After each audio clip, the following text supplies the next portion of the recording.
विधान परिषद निवडणुकीनंतर राज्यातील राजकीय वातावरण अद्याप तापलेलं असतानाच आता सोलापूर जिल्ह्याच्या राजकारणाचं लक्ष सोलापूर जिल्हा मध्यवर्ती सहकारी बँक डीसीसी बँक निवडणुकीकडे लागलं आहे।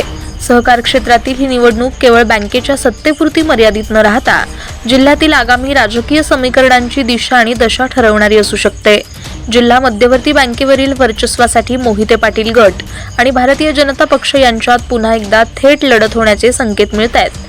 भाजपाच्या बाजूने पालकमंत्री जयकुमार गोरे यांच्यासह पक्षातील प्रमुख नेते सक्रिय होण्याची शक्यता असल्याने ही निवडणूक प्रतिष्ठेची ठरणार असल्याची चर्चा राजकीय वर्तुळात आहे।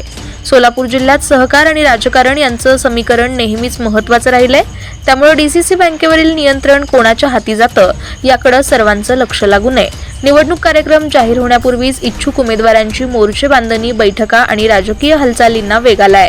दरम्यान महाविकास आघाडी, भाजपा तसेच इतर स्थानिक राजकीय गट कोणती भूमिका घेतात, अंतिम आघाड्या कशा ठरतात आणि उमेदवारांची समीकरणं कशी जुळतात यावर या निवडणुकीचं चित्र स्पष्ट होणार आहे।